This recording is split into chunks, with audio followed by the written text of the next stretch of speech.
Бишкек шаарынын Ала Тоо жаңы конушундагы 82 мектепте кайрадан көп адам топтолгон. Жаңы окуу жылына карата китеп таратыла баштап, бул айрым ата-энелердин нааразылыгы менен коштолгон. Себеби бул мектептеги 9-класстын жетекчиси Елена Воскобойникова ата-энелерди WhatsApp'тагы жалпы чат аркылуу чогулушка чакырып, өздөрү менен кошо акча ала келүүнү буйруган. С собой родители должны принести ручку, клей и вашу фотографию 3×4.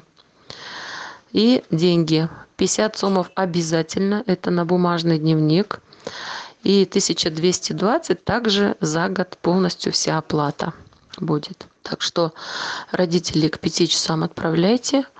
Кто придет, тот книги и получит. Мектеп ата-энелерден акча талап кылганын мугалим деле танбайт. Бул мектеп жетекчилигинин буйругу дейт ал. Думаете, я одна собираю?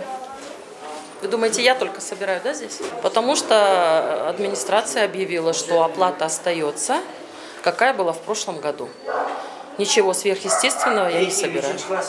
Как мы собирали в прошлом году? Да, так мы и собираем в этом году.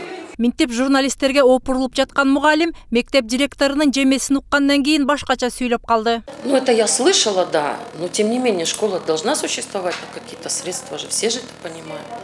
Родители, не знаю, с моего класса, вот это первый случай такой. Всегда родители помогали школе. Вы их не заставляете? Я их не заставляю. Мектеп директору Алмагүл Исраилова болсо мугалимдерге акча чогултууга буйрук бербегенин айтып актанууда. Бирок ата-энелер фонду аркылуу акча чогултулуп, ал мектептин кем карчын толуктап оңдоп түзөөгө кетерин айтты. Они сдавали очень мало, частями сдавали. Кто-то 100 сомов, кто-то 200. Все это шло на обустройство школы. Мектеп 5 жыл мурда ошол кездеги казак президенти Нурсултан Назарбаевдин көмөгү менен курулганына карабай, шыбынан суу агып, батареялары бузулуп, кыйла эле оңдоо иштери талап кылынган экен. Анын үстүнө 500 орунга эсептелген мектепте 3307 бала билим алып жатыптыр. Өкмөт тарабынан оңдоо иштерине 614 000 сом бөлүнүп, ага мектептин вестибюлү менен коридору оңдолгон. Ал эми ата-энелер класстарды оңдоого көмөктөшкөн дешет. Администрация эч кандай нажим көрсөтпөйт. Ата-энелердин өзүнүн фонду бар, общественное объединение, ийгилик деми деген. Ошол фондго ата-энелер өз ыктыяры менен бергендер калуучулар гана тапшырат.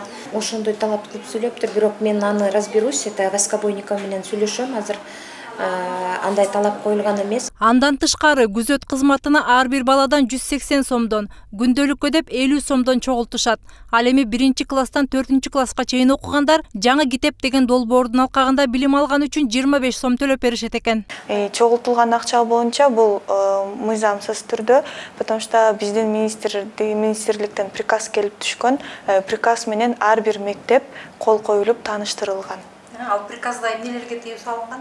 Ал мектеп приказда болсо ар бир ата-энеден акча сурап мажбурлоого тыюу салынган. Ата-энелер фонду болгондо ал ар бир ата-эненин өзүнүн каалоосу. Кааласа берет ал фондко акча, кааласа бербейт.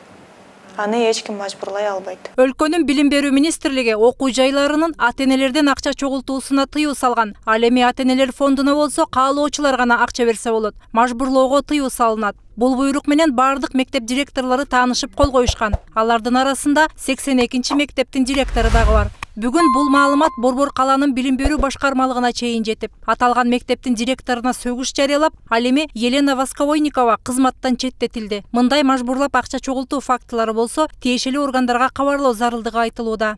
Мээрим Ташыбекова, Калыс Бактыбеков, 7 канал, Бишкек.